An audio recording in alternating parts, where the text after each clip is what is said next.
Case 1. Sheree Miller. When Jerry Cassidy took his own life at his Missouri home in February 2000, he left a briefcase under his bed. He had told his brother to look there if he never returned. Inside were printed emails, chat room logs, hotel receipts, airline tickets, and 3 sealed envelopes addressed to his son, his ex-wife, and his parents. A chilling note was taped to the outside of that briefcase, warning his brother Mike never to open it alone, but only with an attorney. That briefcase turned a cold case into a murder prosecution. Sheree Pet Kitley was born on October 13, 1971, and raised in Flint, Michigan. By her mid-20s, she was a single mother of 3, with a history of chaotic relationships. Everyone knew she had a terrifying talent for telling people exactly what they wanted to hear. In late 1998, she landed a bookkeeping job at B&D Auto Salvage, a scrapyard in Mount Morris, Michigan, owned by Bruce Miller. He was a 48-year-old, twice-divorced racing fan who built the business after retiring from General Motors. In Sheree, by all accounts, he found exactly what he had been looking for. They rushed to move in together. On April 23, 1999, they wed in a Las Vegas chapel. Bruce was already planning to formally adopt her children. To the outside world, the life they were building together looked completely settled. Detectives later discovered that Sheree had stumbled into AOL chat rooms shortly after Bruce brought a computer home. His family said he bought it simply to help her manage the household budget. She hid behind at least 24 screen names in adult chat rooms. In early 1999, she targeted Jerry Cassidy. He was a former Kansas City police detective who lost his career after an on-the-job injury and a spiral into prescription drug addiction. Now, he worked as a pit boss in Reno, Nevada. Using the alias Renaud, he chatted with her. Digital records later pulled from both computers would reveal everything. Sheree spun a web of lies, claiming she had an abusive, dangerous husband with deep ties to organized crime, that she was pregnant with Cassidy's twins, and that Bruce's violence caused her to miscarry. But detectives found the sonogram photos she sent him were 5 to 6 years old, stolen from her past pregnancies. Prosecutors revealed she had even painted fake bruises onto her skin and sent him photos as proof. The affair soon moved offline. Sheree traveled to meet Cassidy, using her cosmetics sales job as a cover. Over the next few months, their emails shifted from romance to cold-blooded planning. On November 8, 1999, prosecutors say Sheree called Bruce at his salvage yard. It was a distraction timed with Cassidy's arrival. Minutes later, Bruce was shot at his counter with a 20-gauge shotgun. He was 48. At first glance, local police thought they were looking at a robbery gone wrong. Bruce always carried $2,000 in cash, and his wallet was missing. The case was logged as such. Genesee County detectives focused their search on John Hutchinson. He was a former worker who owed Bruce $2,000 and had made a highly suspicious comment on the night of the murder. While Hutchinson was investigated for altering vehicle identification numbers at the yard, he was never tied to the shooting. The trail went completely cold. Then, in February 2000, Jerry Cassidy took his own life in Missouri. Remembering his brother's instructions from months ago, Mike went to retrieve that hidden briefcase. Inside, next to the printed emails and chat logs, was a devastating letter written to his parents. It detailed his affair with Sheree, confessed to the murder, and exposed her as the mastermind behind it all. He admitted driving to Michigan to pull the trigger, claiming she set up the hit, and announced he was delivering the proof to the police. Detectives immediately subpoenaed America Online. The recovered chat logs were incredibly detailed and specific. They laid out the exact timing of the distraction call Bruce would get, the exact orders to make the crime scene look like a robbery, and Sheree's confirmation of a single phone ring from Cassidy. That single ring was the signal he was fleeing Michigan. The logs also proved that by December 1999, just 1 month after the murder, Sheree had already dumped Cassidy for someone new. She was arrested in February 2000. Sheree Miller faced charges of second-degree murder and conspiracy to commit first-degree murder. The historic trial in Genesee County Circuit Court began on December 12, 2000. Prosecutors and experts knew this was one of the nation's very first cases to build its entire prosecution on digital internet records. Online chats and emails stood as the main evidence of a deadly murder conspiracy. Prosecutors presented the AOL message logs hotel, and airline records, confirming Cassaday's travel to Michigan. Digital evidence connecting both accounts to the threatening conversations and the grim contents of the briefcase. Cassaday's suicide note to his parents was admitted despite defense objections, a ruling that would become the central focus of years of appellate battles, with courts split over whether the note violated Sheree's Sixth Amendment confrontation rights, until the conviction was reinstated in 2014. During the trial, the defense claimed the note was completely forged, that Cassaday had acted entirely alone, and the digital evidence was totally misrepresented. Sheree chose not to testify. After 2 days of deliberation, the jury found her guilty on both counts. First on December 22nd, then January 29th. In 2001, Genesee County Circuit Court Judge Judith Fullerton sentenced Sheree Miller to life in prison for conspiracy, plus a concurrent 54 to 81 years for murder. Years of federal habeas appeals followed, including a brief release on bond in 2009, before the Sixth Circuit Court of Appeals reinstated her convictions in 2014. In 2016, Sheree Miller sent a 4-page typed letter to Judge Fullerton, finally admitting her role in Bruce's murder. 17 long years after she made that fatal call to the auto salvage yard. Today, she remains locked up at Huron Valley Women's Prison in Michigan. The briefcase Jerry Cassaday hid under his bed was assembled before his death, specifically meant to find its way to law enforcement. After telling his brother where to look, he left everything inside the emails, logs, and note perfectly organized, sealed, and addressed. In the end, the very man who pulled the trigger built the prosecution's case himself. While that case hinged on digital lies spun across state lines, our next story unfolds within a quiet neighborhood in Frederick, Colorado, starting with 30 seconds of doorbell footage showing a truck leaving a dark cul-de-sac before dawn. Case 2. Chris Watts. A neighbor's security camera caught a white pickup truck driving away from 2825 Saratoga Trail, Colorado, at around 5:15 on the morning of August 13, 2018, just 3 hours after Shannon Watts was dropped off at the house by a friend after a business trip. When a missing persons report was filed later that afternoon, that recorded time became the vital starting point in an investigation that would unravel over the next 72 hours. Christopher Lee Watts was born in 1985 in Spring Lake, North Carolina. Raised in a working-class home, he eventually moved to Colorado, landing a job as a field operator for Anadarko Petroleum Corporation. He met Shannon Rizuchek in 2010, and they married in November 2012 in Mecklenburg County. By 2018, the family was living in a 5-bedroom home in Frederick, bought back in 2013. They filed Chapter 7 bankruptcy in 2015, owing nearly $450,000, yet they kept building a life that, on the outside, looked perfectly happy and stable. Shannon worked from home, selling products for a multi-level marketing company called Level, promoting their supplement line called Thrive, actively sharing their family life on social media. They had 2 young daughters, Bella, born in December 2013, and Celeste, born in July 2015. At the time, Shannon was 15 weeks pregnant with a baby boy they planned to name Nico. Case documents and investigation records show that in June 2018, while Shannon was away visiting family in North Carolina, Watts started an affair with a coworker named Nicole Kessinger. Their relationship escalated quickly, with phone logs later revealing hundreds of calls and private text messages. Kessinger later claimed to police that Watts told her he was in the final stages of a divorce. Text messages on Shannon's phone showed she noticed a growing emotional distance during her trip and had repeatedly pressed him for answers. She finally returned home to Colorado in early August after her long trip. According to investigators, she had likely suspected or learned about his secret affair by then.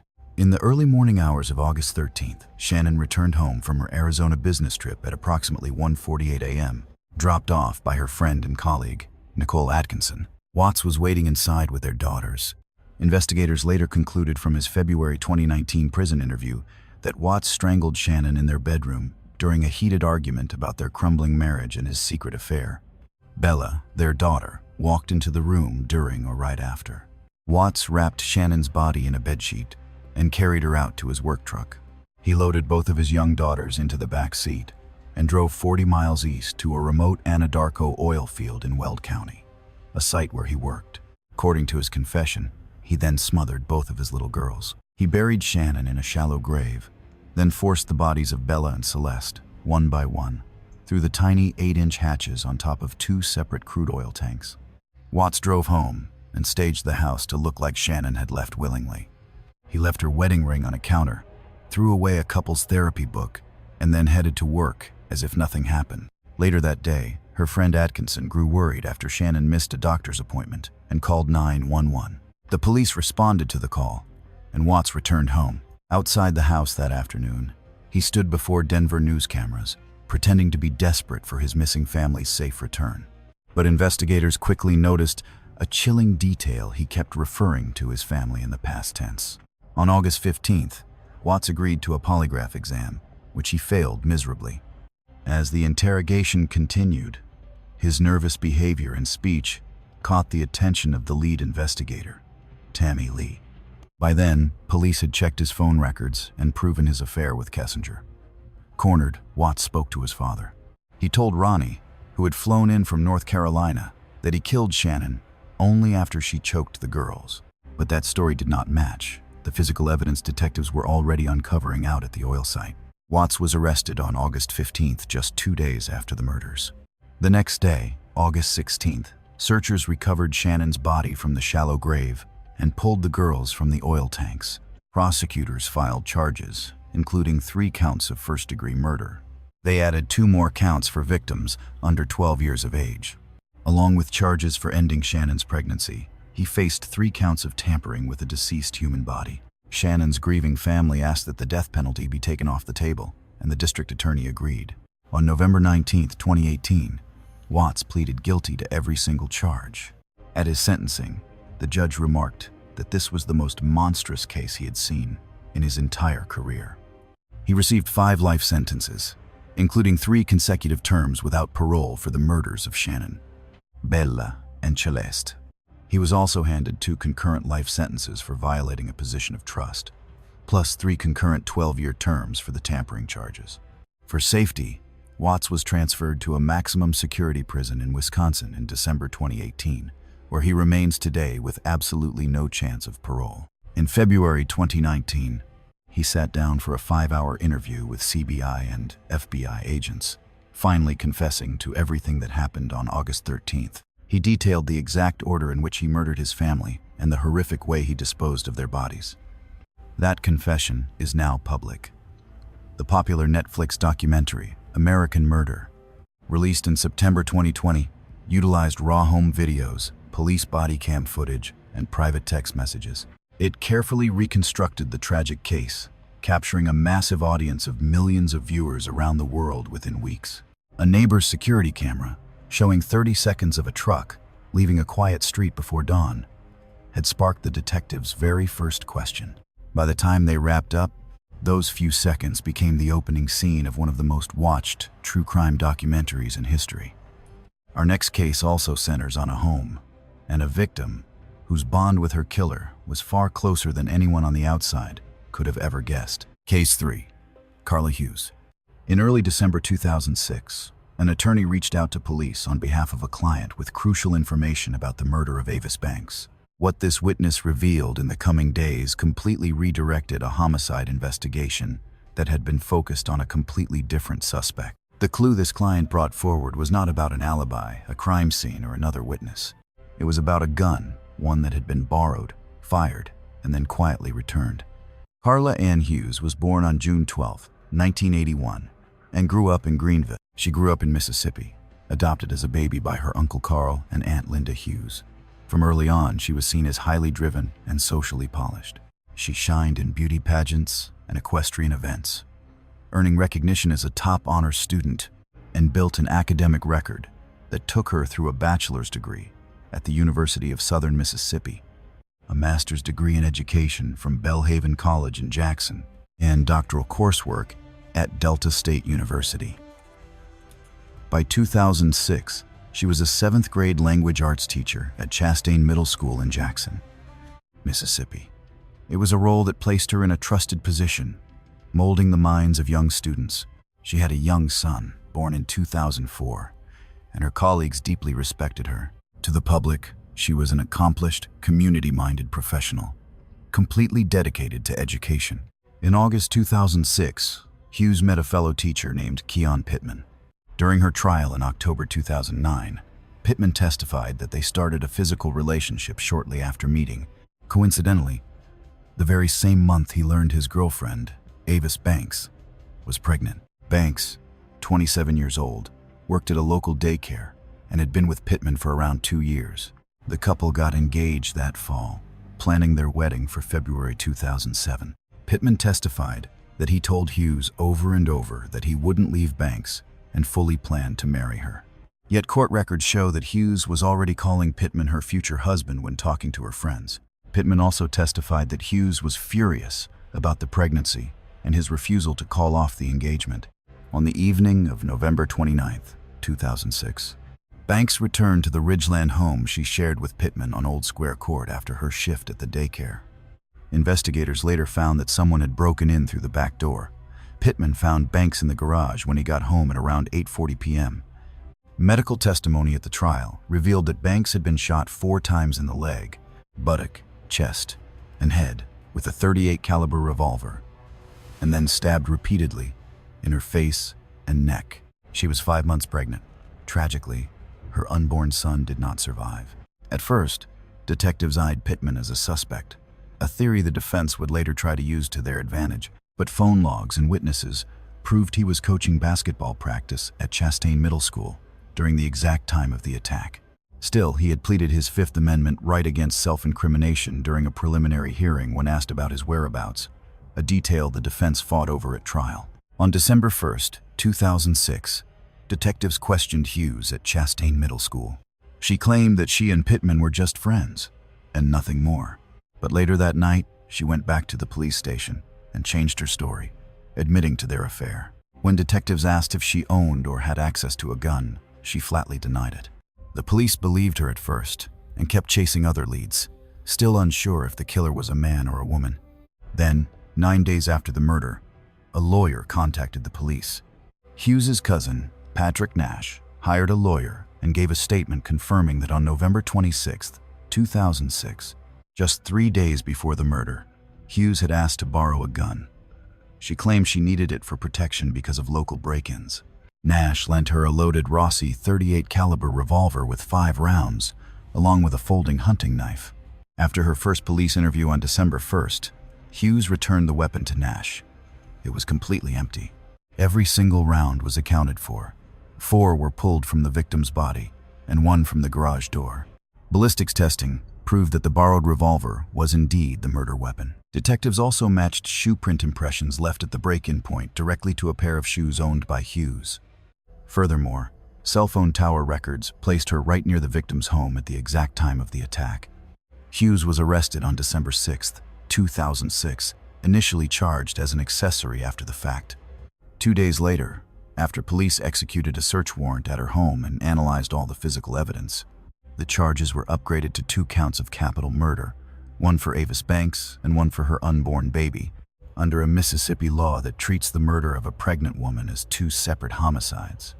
The trial in the Madison County Circuit Court finally began in October 2009, nearly 3 years after her arrest.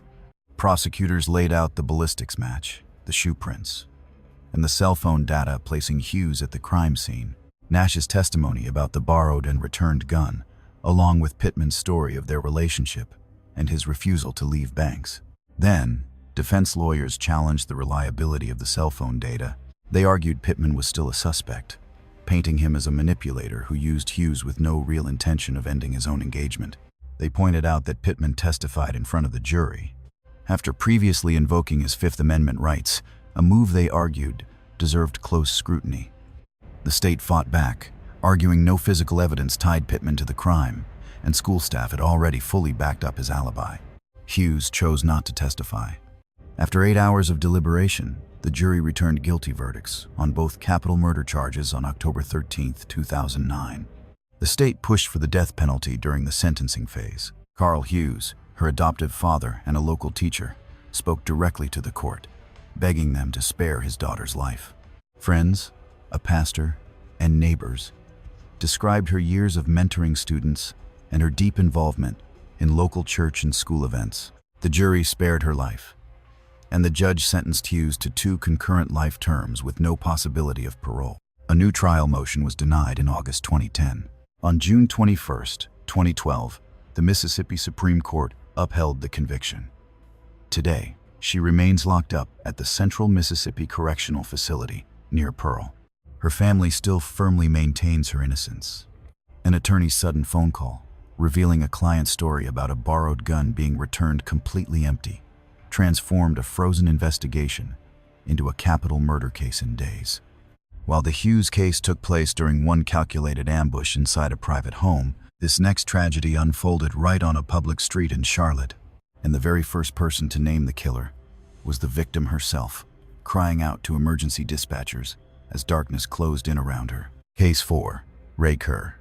On the night of November 16, 1999, a 911 operator in Charlotte, North Carolina, answered a call from a young woman shot multiple times while trapped inside her car on a quiet neighborhood street. She calmly gave her name and her location, laid out the horrifying details as best she could, and named her attacker. That terrifying 911 call, recorded in full, would later become crucial evidence, serving as the most powerful piece of testimony in a trial that completely changed how both professional sports leagues and the general public viewed the terrifying ability of an athlete to organize a hit.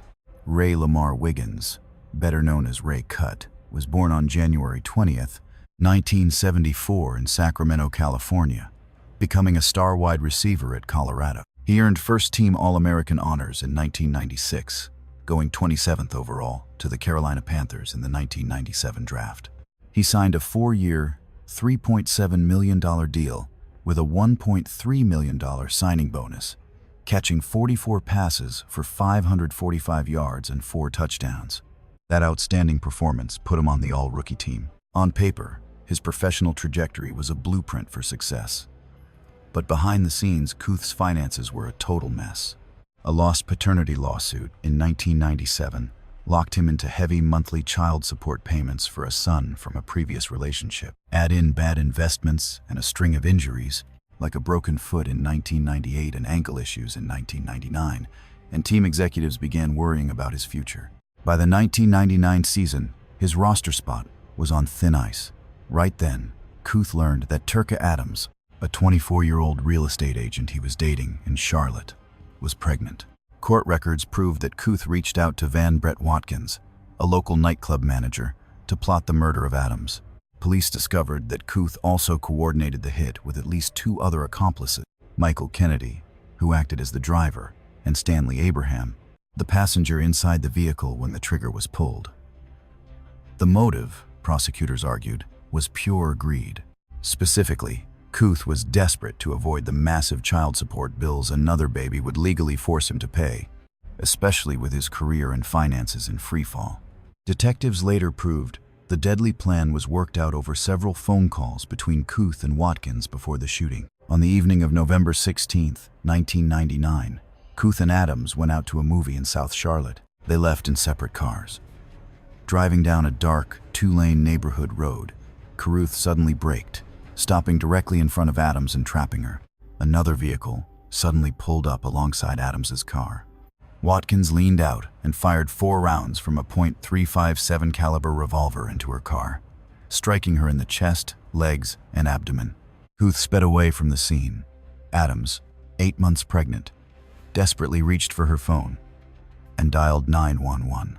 On the call, she clearly described her location and the shooting, explaining that Carruth had deliberately positioned his car to trap her and block any escape. She held on to consciousness just long enough to give investigators the crucial details that would anchor the entire case. She was rushed to the Carolinas Medical Center. Doctors performed an emergency cesarean section. Her son, Chancellor Lee Adams, was born alive but had gone without oxygen for 70 minutes, causing permanent brain damage and cerebral palsy. Adams quickly fell into a coma. She died on December 14, 1999, 28 days after the attack. Carruth had posted $3 million bail with one condition: surrender if either Adams or the baby died. But when she passed away, he refused to turn himself in. Instead, he fled the state. On December 16th, federal agents found him in Wildersville, Tennessee, hiding in a friend's trunk 500 miles from Charlotte. He was arrested and sent back to North Carolina. The Panthers immediately released him, and the NFL suspended him indefinitely. His trial began in October 2000. Prosecutors built their case around Adams's 911 call and damning testimony from Watkins, who confessed to pulling the trigger and agreed to cooperate with the state, and on phone records linking Carruth to the co-conspirators leading up to the attack. They also revealed a history of heavy financial pressure, alongside child support issues and constant contact between Carruth and the hitmen, all laid out for the jury. The defense claimed Carruth was only there for a drug deal that night, that the shooting was an unplanned act by Watkins after a random dispute, and Carruth fled out of panic, not because he had prior knowledge. His attorney, David Rudolph, painted his client as an innocent man trapped in a situation he didn't create. But the state argued that the careful planning, the setup, and the blocking vehicle proved a highly organized, deliberate conspiracy. Carruth never took the stand, though more than 25 witnesses testified in his defense. On January 16, 2001, the jury delivered its verdict. He was acquitted of first-degree murder, but convicted of conspiracy, shooting into an occupied vehicle, and using an instrument to terminate an unborn child. The judge sentenced Carruth to a term of 18 years and 11 months, up to 24 years and 4 months.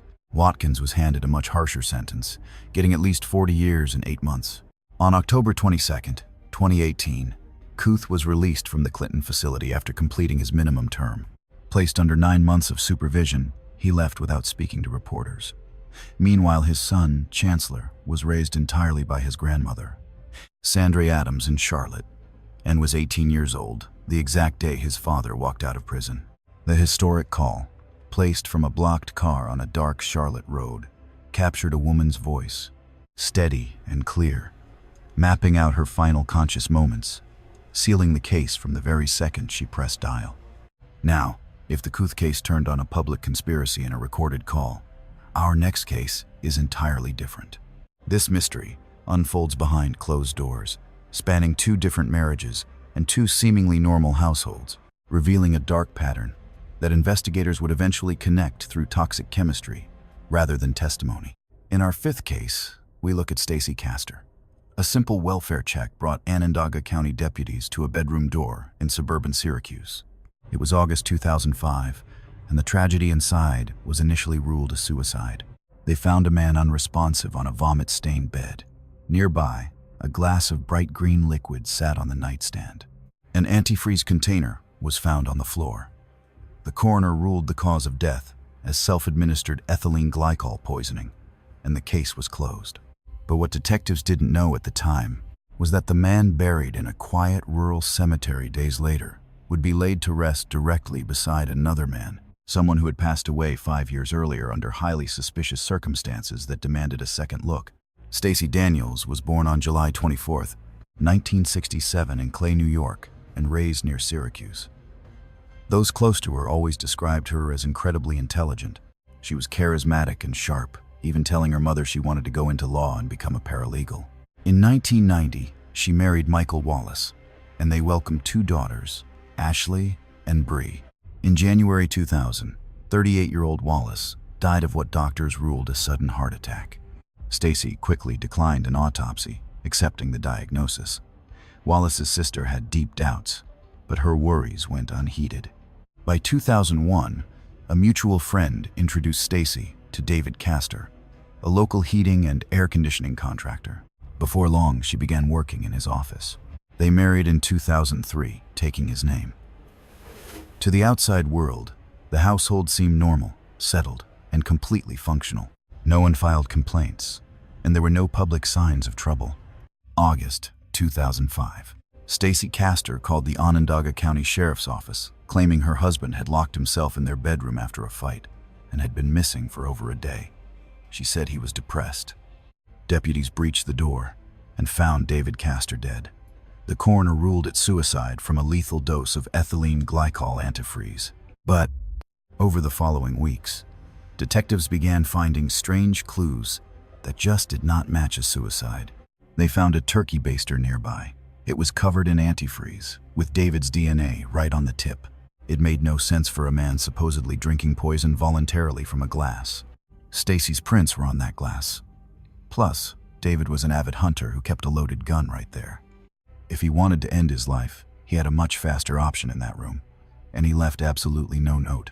Detectives quietly put Stacey under surveillance. They watched her, and they watched the side-by-side graves of her two late husbands. She never went. To the investigators, a grieving widow, completely ignoring those graves, spoke louder than any words. With mounting suspicion, they secured a court order to dig up Michael Wallace's body. In September 2007, they exhumed the body secretly, without Stacey knowing. The autopsy found ethylene glycol crystals in his kidneys and liver deadly markers that remained for years after death. The medical examiner called the detectives to confirm the truth. Wallace had never suffered a heart attack. He was poisoned with the exact same substance. Police told Ashley, then a college freshman, that her father's death was actually a murder. Just days later, a wiretap caught Stacey telling her daughter they should share a drink to relax after a stressful week. Police watched as Ashley drank a cocktail her mother mixed. She blacked out and was carried to bed.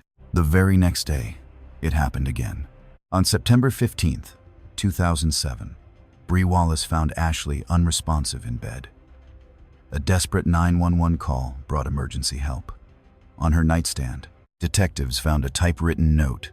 It was a massive 750-word confession. The document addressed nobody, but it admitted to murdering both Michael Wallace and David Castor.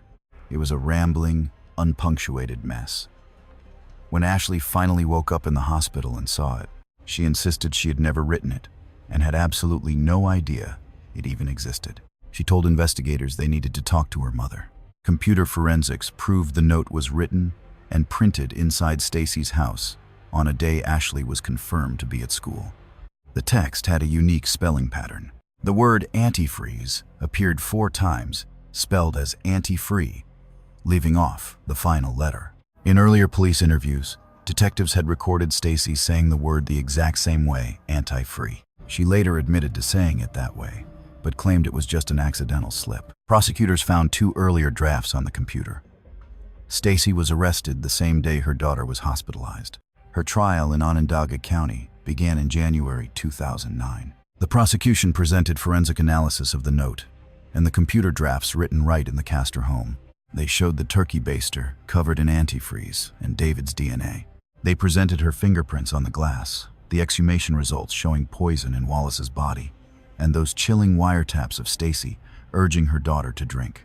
State prosecutors also called Ashley Wallace to the witness stand, and Stacey Castor took the stand herself, a move that invited fierce grilling from prosecutors during cross-examination, especially when they confronted her with the recorded call and those draft documents. Her defense team insisted that Ashley had actually written the suicide note, claiming she harbored deep childhood grudges against both men and carried out the murders before attempting suicide herself. A jury of 10 women and 2 men deliberated for 16 hours over 4 days. On February 5th, 2009, the jury returned guilty verdicts on all main counts, including second-degree murder for David Castor's death, attempted second-degree murder for poisoning Ashley Wallace, and forgery for faking David Castor's will. The court sentenced Stacey Castor to 51 years and 4 months behind bars. Sentencing Judge Joseph Feehey remarked that in 34 years as both a defense attorney and a judge, despite meeting killers of every kind, he had never seen a case like hers. She was never formally charged with Michael Wallace's murder, as the evidence from David's case made another trial redundant. Stacey Castor died of a heart attack in her prison cell on June 11, 2016, at age 48. She maintained her innocence until her very last breath. Today, both of her husbands remain buried side by side in that same country cemetery, exactly as she planned. While the Castor case reveals how deadly patterns can hide across different homes and passing years, our next story demonstrates how a highly respected community figure can maintain 2 completely incompatible lives inside the very same house, until the moment one of those identities requires the other to be silenced forever. Case 6, Bob Bashara. Around 7 in the morning on January 25th, a tow truck driver working Detroit's East Side, 2012, spotted a Mercedes-Benz SUV parked in an alley near Annett Street. The vehicle was unlocked. He walked up to the SUV and discovered a woman's body in the back. The license plate traced back to Grosse Pointe Park, one of the wealthiest, most image-conscious neighborhoods in Michigan. When responding officers ran the plate and reached out to the owner's husband, they found the missing persons report he had filed the night before was still active. That husband was Bob Bashara. Born in 1957, he grew up right there in Grosse Pointe Park. As the son of George Bashara, a Michigan appellate judge and a board member at Wayne State University. The family name carried immense local influence, and Bob Bashara built his reputation on it deliberately. Over the years, he established himself as a highly successful businessman, managing and renting out numerous commercial and residential properties across the Detroit metro area. He even served as president of the local Rotary Club, became a fixture at neighborhood charity events, and was widely known as a friendly, helpful neighbor. Locals warmly referred to him as Big Bob. He and his wife, Jane, had been married for 26 years at the time of her tragic death. The couple raised 2 children together, a son and a daughter. Jane worked in marketing and, as court records would show, was the main breadwinner. To everyone who saw them around town, at charity dinners or school functions, the Basharas seemed like the perfect, successful couple that Grosse Pointe society highly respected and admired. But beneath that glossy exterior, detectives would soon discover that Bashara had been living a secret double life for years. He ran a hidden sex dungeon in the basement of a commercial building he owned on Mack Avenue, right near the city border, a spot he called the Hard Luck Lounge. He was highly active in the local BDSM scene, where people knew him as Master Bob. He also had a long-term mistress named Rachel Renee Gillette, who worked in the Alumni Relations Office over at Wayne State University. Evidence presented in court showed Bashara told his mistress and others in his secret circle that he planned to buy a second home, which he called the cottage, a place where he could live completely free from his marriage. Funding it entirely with Jane's $800,000 retirement account. According to key testimony from a man named Gent and presented by prosecutors, Bashara was working under a strict deadline to end his marriage before he could start this new life. Joseph Gent was a local handyman who had documented intellectual delays. With an IQ of 67, the handyman had been introduced to Bashara by a mutual friend to do odd jobs around his properties. According to the handyman's account, Bashara approached him twice about murdering his wife Jane. At first, he said he refused, but the second time, Bashara made it clear that saying no was not an option. On the night of January 24th, 2012, the handyman claimed he met Bashara at the Grosse Pointe Park home. The 2 men waited in the garage, pretending to move boxes until Jane finally returned from a meeting in downtown Detroit. An autopsy later confirmed that Jane Bashara had been strangled. The handyman admitted placing her body in the back seat of her Mercedes SUV, driving to Detroit's east side, and abandoning it in an alley before walking away. Forensic analysts recovered Jentz's DNA from under Jane's broken fingernail. Meanwhile, Bashara went ahead and filed a missing persons report that very night, telling detectives that he had spoken to Jane by phone as she was driving home and that she promised to be home in 20 minutes, acting like a worried husband to the public in the days that followed. By January 27th, Grosse Pointe Park Police Chief David Hiller officially designated Bashara a person of interest. Bashara took a polygraph test and, according to investigators, failed it. Jentz surrendered on January 31st, 2012, giving a full confession and identifying Bashara as the mastermind behind the murder plot. Bashara publicly denied having any involvement. Then in June 2012, a local furniture store owner who knew Bashara wore a wire to a secret meeting with him. On tape, Bashara laid out a plot to have Jentz murdered in jail, offering $20,000 to silence the handyman before trial. Bashara was quickly arrested on charges of conspiracy and solicitation. He ended up pleading guilty to the solicitation charge and was sentenced to 6 to 20 years. In exchange for his cooperation, Jentz pleaded guilty to second-degree murder, getting 17 to 28 years. Bashara's trial for murder finally began in October 2014, lasting 10 weeks, with over 70 witnesses taking the stand.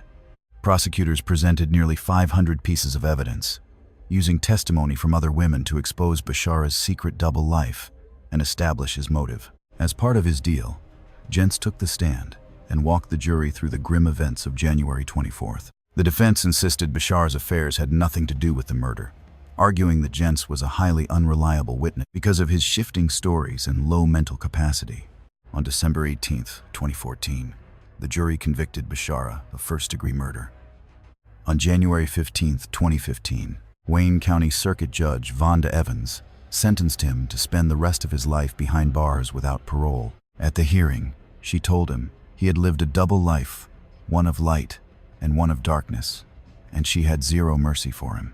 Bob Bashara died behind bars on August 17, 2020, at age 62, from causes prison officials chose not to make public. The tow truck driver, who had pulled into that quiet alley 8 years earlier, had unwittingly set a massive chain of events in motion, exposing the dark, twisted double life Bashara hid behind his suburban mask.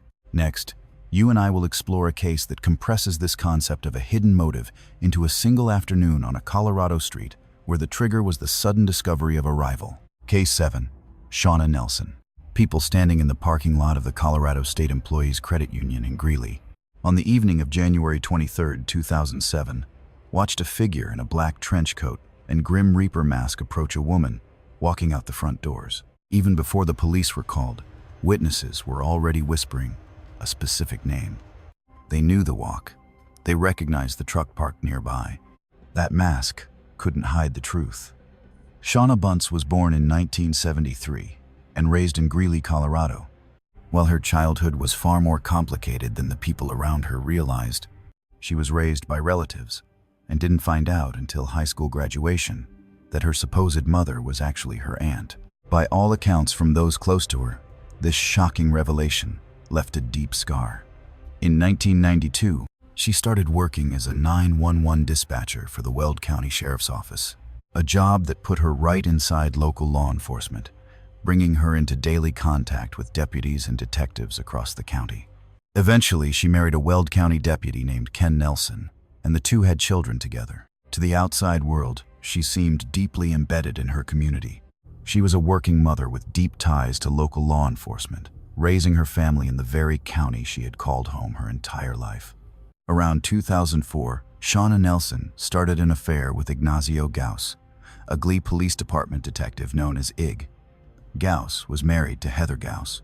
She was a 37-year-old assistant branch manager at the Colorado State Employees Credit Union. Gross and Shauna Nelson were tied together through the tight-knit world of Weld County law enforcement. They shared the same networks, the same radio frequencies, and the same institutional culture. Their secret relationship lasted about 3 to 4 years and, as trial witnesses later revealed, produced a son. Shauna told her friends that Gauss was the man she wanted to build her entire life with. She desperately wanted him to leave Heather, but he refused.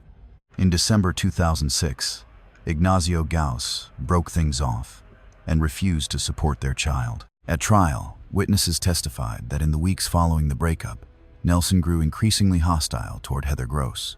It was an anger that, according to her friend Michelle Moore, soon took a deadly shape. Detectives later discovered that Nelson and Moore had openly discussed plans to murder Heather. They plotted how to plant misleading DNA evidence to frame someone else, wearing gloves and hair coverings to avoid leaving forensic traces. Moore also confirmed that Shauna had asked her to babysit the kids on the day of the planned hit. A first attempt on January 22nd was called off when Heather left work early. The next night, January 23, 2007, Heather Gross finished her shift and walked out to the parking lot. A masked figure suddenly approached her. Witnesses, including a coworker named Carol Rose, reported that the killer forced Heather down to her knees. The attacker muttered that Heather had ruined someone's life, then shot her twice in the head. She was rushed to North Colorado Medical Center, where she died within 30 minutes. The police broadcast went out almost immediately. Ken Nelson, Shauna's husband, was on duty that night and heard the emergency call over his radio. He spotted his own truck being driven by his wife on the 6500 block of 18th Street in Glee, blocked her path, and pulled her out while waiting for officers to arrive. Investigators later recovered a Grim Reaper mask from inside the Ford F-250 truck. Forensic tests found gunshot residue on Shauna Nelson's clothes, her face, and her right hand. Experts testified this proved she had recently fired a gun. A pistol registered to Ken Nelson, matching the caliber used in the homicide, was quickly seized and examined. Spent shell casings from the crime scene were directly matched to that weapon, and prosecutors argued that Ken had snatched the gun from his wife right after blocking her truck, before officers arrived. He was later charged with tampering with evidence. Shauna's best friend, Michelle Moore, initially lied to investigators, claiming she knew nothing about the murder. In November 2007, right before the murder trial, police arrested her for conspiracy to commit first-degree murder. Moore quickly cracked, agreeing to give prosecutors a full confession detailing all of their planning sessions, including their schemes to plant fake forensics and the exact role she played in the plot. In exchange for her testimony, Moore pleaded guilty to being an accessory and was sentenced to 9 years in prison. Shauna Nelson's trial opened in Fort Collins, Colorado in early 2008, drawing massive local media coverage due to the police connections. A dispatcher, a detective, a deputy, all belonging to the same tight-knit circle, tied to a brazen daytime assassination.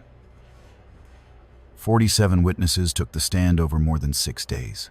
The state presented the residue evidence, the physical link between Ken's gun and the casings left at the scene, Moore's devastating testimony about their murder plots, eyewitness accounts from the parking lot, and proof that Shauna had recently visited a local shooting range where she shot at a target she openly claimed represented Heather Gross. Taking the stand, Shauna claimed she was at a liquor store during the shooting and denied ever owning a gun. The jury deliberated for only 6 hours. On March 3, 2008, they found her guilty of first-degree murder. District Judge Roger Clean immediately sentenced Nelson to life in prison without the possibility of parole. He noted that she had executed the killing with cold, calculated planning and deliberation. Nelson maintained her innocence from day one, later filing a massive 109-page appeal to the district court, blaming her lawyer and demanding a new trial. That request was denied, and her appeal was quickly rejected. Today, she is locked up at the Denver Women's Correctional Facility. The Grim Reaper mask, found in the truck on January 23rd, ultimately hid absolutely nothing that the witnesses in that parking lot had not already identified and provided everything a jury needed to decide the case. While Nelson acted within hours, driven by the sudden crash of a years-long obsession. This next case, however, played out over a much longer stretch of time, nearly 6 months between discovery and death, unfolding far from the Colorado plains on a quiet island in the middle of the Pacific Ocean. Case 8, Eric Thompson. On the morning of January 13, 2022, Lily Tokahara arrived at the acupuncture clinic her son ran in Wipahu, on the Hawaiian island of Oahu. Mushi found him on the office floor, unresponsive. The clinic was located in a quiet neighborhood where John Tokahara had spent his childhood, built his practice, and became highly respected. Friends later described him in court as a man who constantly gave back to his neighborhood, funded local student scholarships, and was, by every account at his sentencing, deeply woven into his hometown fabric. He was 47 years old. Eric Thompson was born in 1987 and raised around Honolulu, eventually settling with his wife Joyce in East Honolulu, where he worked as a contractor. Trial records and testimony established that Joyce Thompson started seeing John Tokahara professionally well before 2022.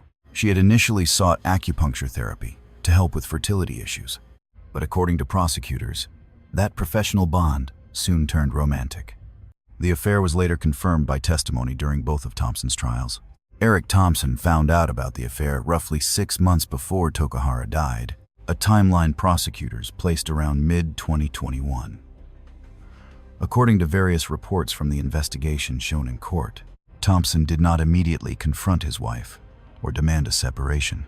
Instead, investigators described a slow, controlled anger building inside him. He kept living in the family home. He kept working, but prosecutors argued he was quietly planning. Tokahara's clinic sat in Wipahu, a town on the west side of Oahu, about a 30-minute drive from East Honolulu. Thompson had no professional ties to the community and zero reason to ever visit Wipahu. Detectives analyzing security footage from the night of January 13th focused heavily on cameras near the clinic. When he finally testified, Thompson insisted he was somewhere else entirely that night, claiming he was dumping construction waste at the Waimano Convenience Center. Prosecutors aggressively challenged that alibi, pointing out major contradictions between his testimony during the first trial in 2023 and his retrial in 2025. His defense team argued throughout both trials that the entire case rested strictly on circumstantial evidence and that police could not place Thompson at the scene with absolute physical certainty. They also pushed the theory of alternative suspects. They noted that Toahara had past involvements with other married women whose husbands had motives.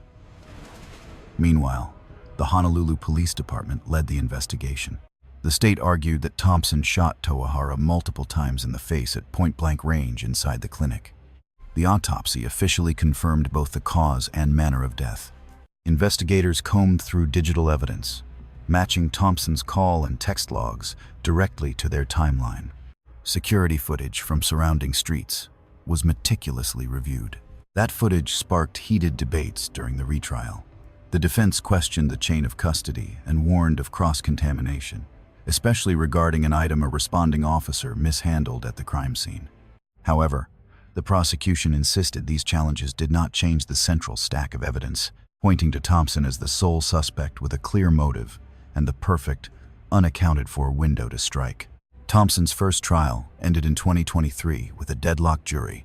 12 jurors were unable to reach a unanimous verdict on the charges of second-degree murder and using a firearm to commit a felony. The case was retried. This second trial opened in January 2025. Prosecutors presented the exact same core case, arguing that Thompson, a controlling man consumed by rage over his wife's affair, wore a disguise and went to Toahara's clinic to execute a cold, premeditated murder. Once again, the defense countered that no physical evidence placed Thompson at the crime scene and that the police investigation was riddled with procedural errors. Mac Thompson took the stand in his own defense for the second time, and prosecutors jumped on the chance to highlight the glaring, irreconcilable differences between his two separate stories. After deliberating, the jury returned a guilty verdict on both counts on February 25, 2025. Second-degree murder and carrying a firearm during the commission of a felony. The state immediately moved to revoke bail, and Thompson was led away in handcuffs right there. A separate sentencing phase began to decide if a life term without parole was necessary. Ultimately, the jury declined to hand down that harsher sentence, ruling that the state failed to prove beyond a reasonable doubt that public safety required it. On June 27, 2025, Oahu Circuit Judge Paul Wong sentenced Eric Thompson to life in prison with parole after a mandatory minimum of 15 years and a concurrent 20-year term for the firearms charge. Thompson was also ordered to pay $5,500 to cover John Tokahara's funeral costs. Tokahara's sister, Lee Tokahara Amoto, faced Thompson directly in the quiet courtroom, telling him she had asked herself the same question every single day for 3 years. How could he possibly think this act would solve his problems? Outside the courthouse, Thompson's attorneys announced they planned to appeal, claiming there were strong legal grounds to challenge the conviction. Joyce Thompson, who had stood by her husband through both grueling trials, watched from the gallery. Lily Tokahara was there too. 3 years earlier, she had been the one to find her son's lifeless body on the clinic floor. Those 6 months between discovery and death had dragged out across 2 trials, 2 separate juries, and more than 3 years of agonizing legal proceedings.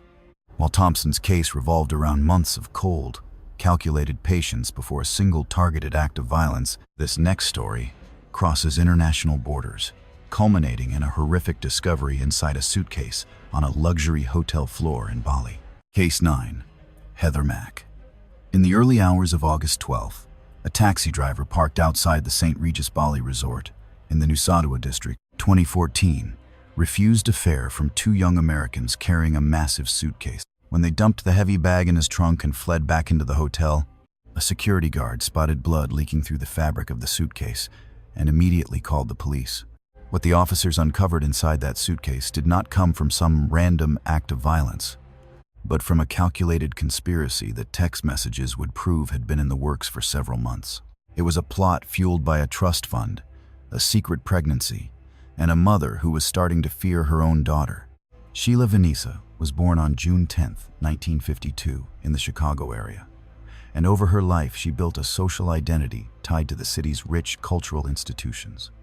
She loved classical music, the opera, and literature. Her husband, jazz musician and composer James L. Mack, died in August 2006, leaving behind an estate with a trust fund worth over $1 million, ultimately worth $1.5 million, set up for their daughter.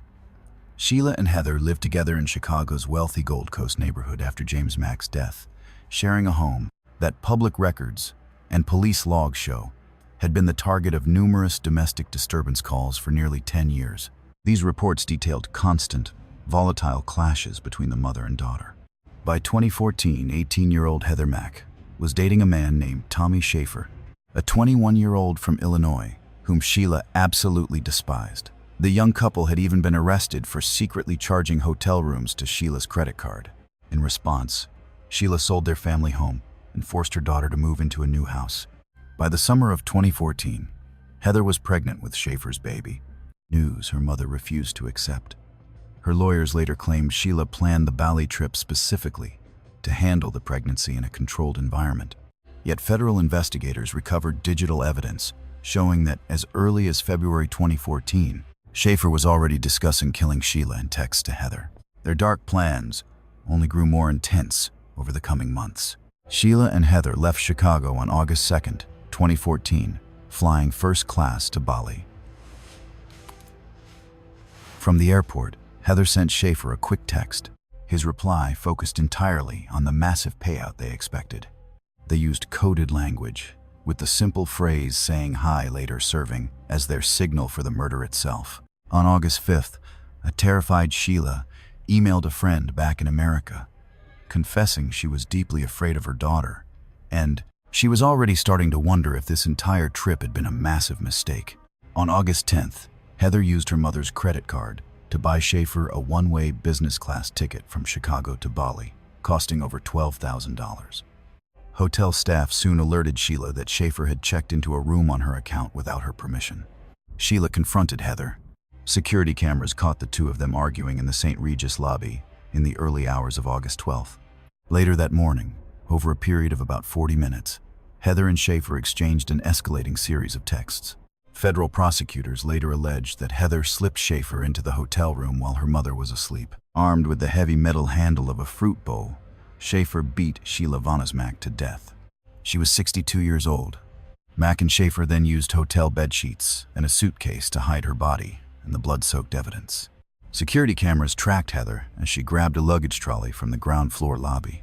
Together, they wheeled the suitcase outside and loaded it into a taxi trunk. But when the driver refused the fare, they panicked and fled. The next day, Indonesian police tracked them down at a cheap motel 6 miles from the St. Regis and arrested them. Both Mack and Schaefer faced premeditated murder charges under Indonesian law, a crime carrying the death penalty by firing squad. Schaefer admitted to the killing, claiming Sheila threatened their unborn baby and attacked him first. Mack confessed to helping hide and move the body. Their daughter, Estelle, was born behind bars in Bali while both parents awaited their fate. In April 2015, an Indonesian court convicted them both. Schaefer was sentenced to 18 years. Mack received only 10 years, with the judge pointing to her youth and her newborn baby as mitigating factors. Mack served just 7 years before prison remission policies cut her sentence short, leading to her deportation to America. In October 2021, FBI agents arrested her the moment she touched down at Chicago's O'Hare Airport. She faced a federal indictment, sealed since 2017, charging her with conspiracy to murder an American citizen abroad. Schaefer served 11 years before being deported from Bali in February 2026. Taken straight into Chicago federal custody, he pleaded not guilty, with his trial set for January 2027 under Judge Matthew Kennelly. In June 2023, Heather Mack pleaded guilty in federal court to conspiracy to murder her own mother. At her sentencing in January 2024, District Judge Matthew Kennelly called the crime brutal and premeditated, sentencing her to 26 years in federal prison. She got zero credit for the 7 years served in Bali. Meanwhile, her 8-year-old daughter, Stella, had reportedly made it clear through court statements that she had no desire to be raised by her. The massive trust fund, the very reason they planned the murder, was never even under Heather's control. In reality, That suitcase outside the St. Regis was discovered before they even got 3 meters from the building, bringing this dark international saga to a close.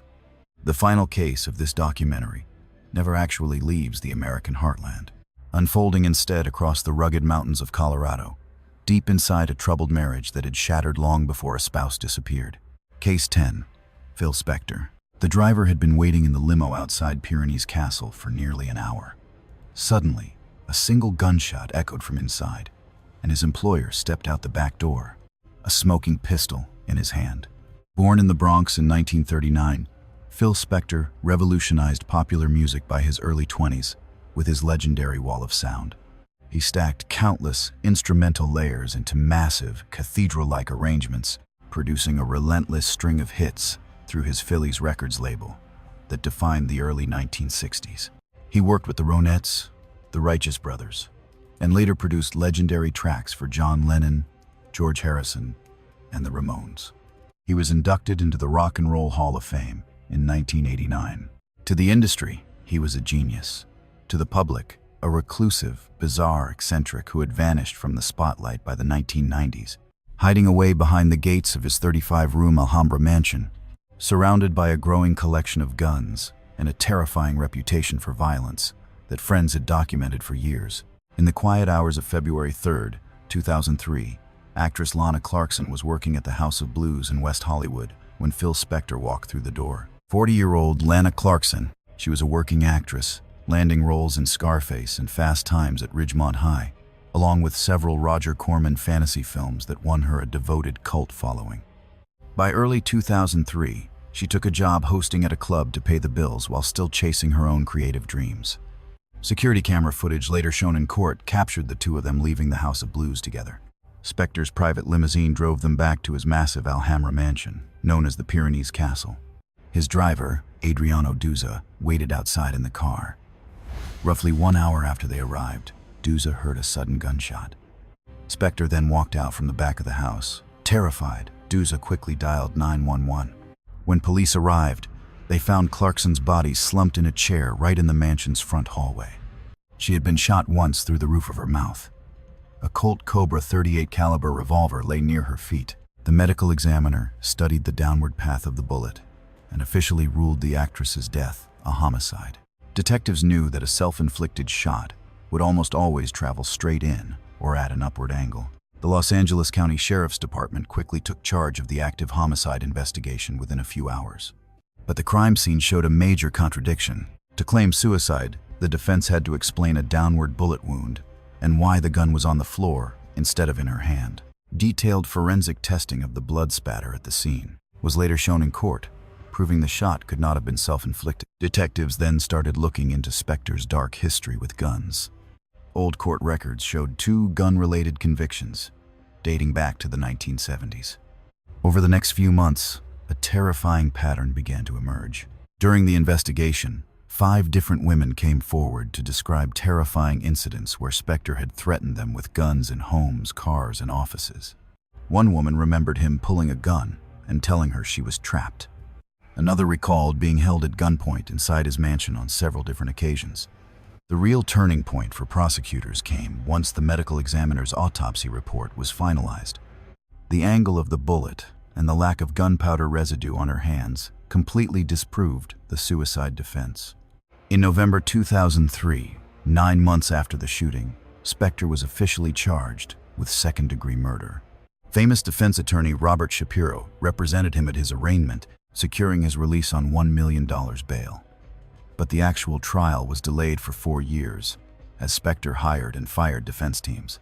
The first trial finally began in April 2007, with the cameras rolling inside the courtroom of presiding Judge Larry Paul Fidler. Prosecutors built their case on 2 very clear paths: the scientific evidence from the crime scene and Spector's history of terrorizing women with guns.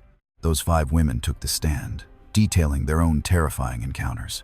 The driver, Adriano Dusa, also testified about hearing the shot and seeing Spector walk out holding a gun.